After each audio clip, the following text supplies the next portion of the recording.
देवराज इंद्र अपने विशाल ऐरावत हाथी पर सवार होकर गर्व से जा रहे थे।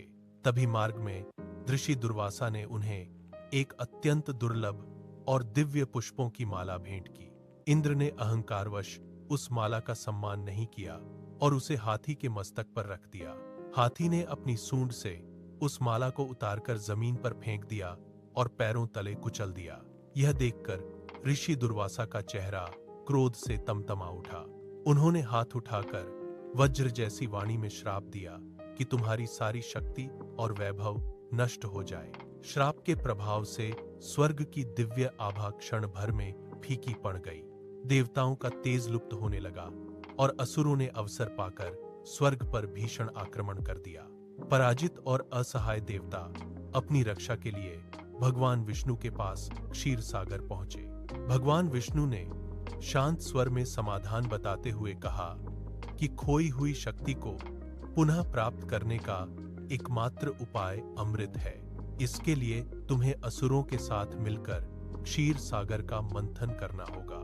देवता और असुर संधि कर मंदराचल पर्वत को मथनी और नागराज वासुकी को रस्सी बनाकर मंथन की तैयारी में जुट गए।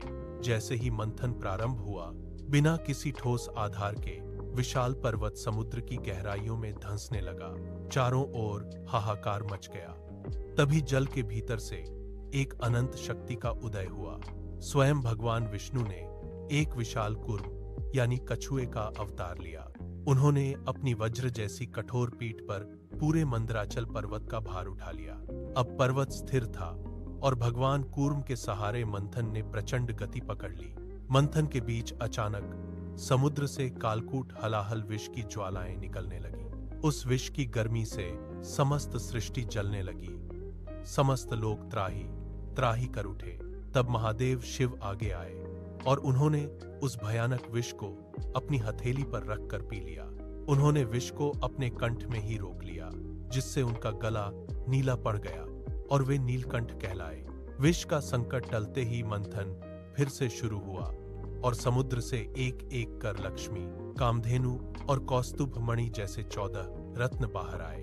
अंत में धनवंतरी देव अमृत का स्वर्ण कलश लेकर प्रकट हुए। असुरों ने बलपूर्वक कलश छीन लिया। तब विष्णु ने मोहिनी का अत्यंत सुंदर रूप धारण किया। असुर उनके सौंदर्य के मायाजाल में ऐसे खोए कि उन्हें सुध बुध न रही। मोहिनी ने बड़ी चतुराई से देवताओं को अमृत पिलाना शुरू किया। राहु नामक असुर ने छल से रूप बदलकर अमृत चख लिया। जैसे ही सूर्य और चंद्र ने उसे पहचाना, विष्णु ने सुदर्शन चक्र से उसका सिर काट दिया। वह अमर होकर राहु और केतु के रूप में अमर हो गया। अमृतपान के बाद देवताओं का खोया हुआ वैभव और अमृतत्व वापस लौट आया। समुद्र मंथन संपन्न हुआ। भगवान कूर्म ने जल से बाहर निकलकर अपनी दिव्य शक्ति का परिचय दिया और सृष्टि के संतुलन को पुनः स्थापित किया। यह विजय धैर्य और ईश्वर के अटूट सहारे की प्रतीक बनी।